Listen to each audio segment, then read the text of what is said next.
आदरणीय अध्यक्ष महोदय, मैं इस सम्मानित सदन में पश्चिम एशिया में चल रहे संघर्ष और इसकी वजह से भारत के सामने आई चुनौतियों पर बात रखने के लिए उपस्थित हुआ हूं। इस समय पश्चिमी एशिया की हालत चिंताजनक है।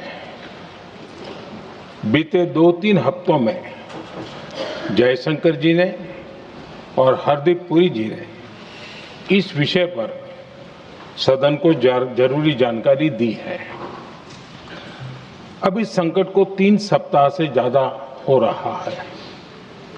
इसका पूरे विश्व की अर्थव्यवस्था पर, लोगों के जीवन पर बहुत ही विपरीत असर हो रहा है। इसलिए पूरी दुनिया इस संकट के जल्द से जल्द समाधान के लिए सभी पक्षों से आग्रह भी कर रही है।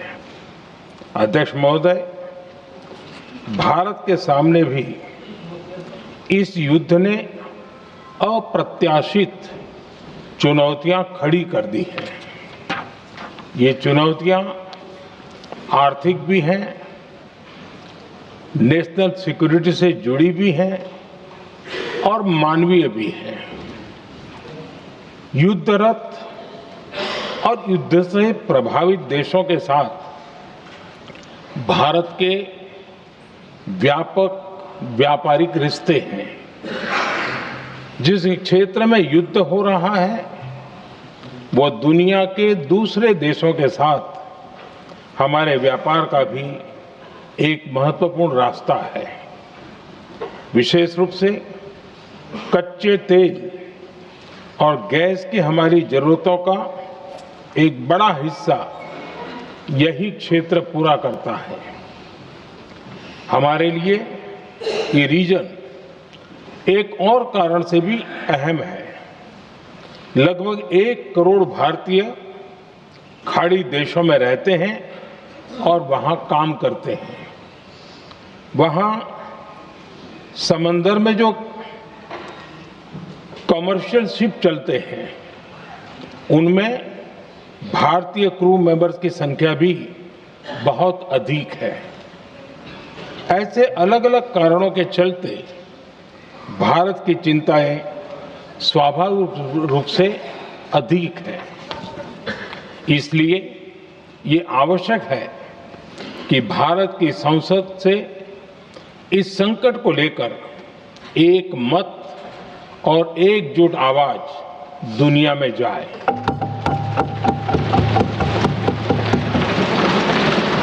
अध्यक्ष जी, जब से ये युद्ध शुरू हुआ है तब से ही प्रभावित देशों में हर भारतीय को जरूरी मदद दी जा रही है।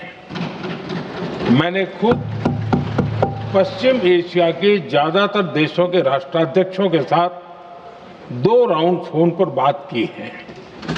सभी ने भारतीयों की सुरक्षा का पूरा आश्वासन दिया है। दुर्भाग्य से इस दौरान कुछ लोगों की दुखद मृत्यु हुई है और कुछ घायल हुए हैं। ऐसे मुश्किल हालात में परिवारजनों को आवश्यक मदद दी जा रही है। जो घायल है उनका बेहतर इलाज सुनिश्चित कराया जा रहा है। अध्यक्ष जी, प्रभावित देशों में हमारे जितने भी मिशन हैं वो निरंतर भारतीयों की मदद करने में जुटे हैं। वहां काम करने वाले भारतीय हो या फिर जो टूरिस्ट वहां गए हैं, सभी को हर संभव मदद दी जा रही है। हमारे मिशन नियमित रूप से एडवाइजरी जारी कर रहे हैं।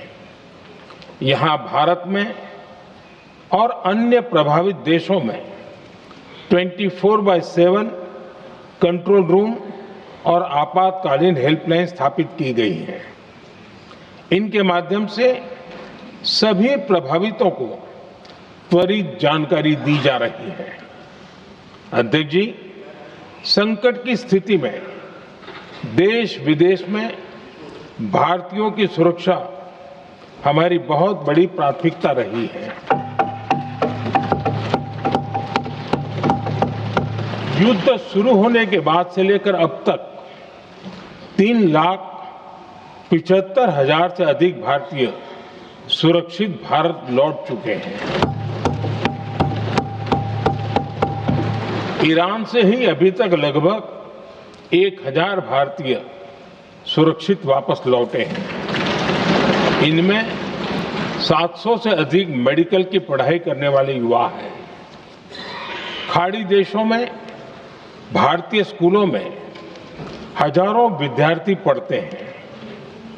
सीबीएसई ने ऐसे सभी भारतीय स्कूलों में होने वाली कक्षा 10वीं और 12वीं की निर्धारित परीक्षाओं को रद्द कर दिया है। इन बच्चों की पढ़ाई निर्बाध चलती रहे, इसके लिए सीबीएसई उचित कदम उठा रही है। यानी सरकार संवेदनशील भी है, सतर्क भी है और हर सहायता के लिए तत्पर भी है।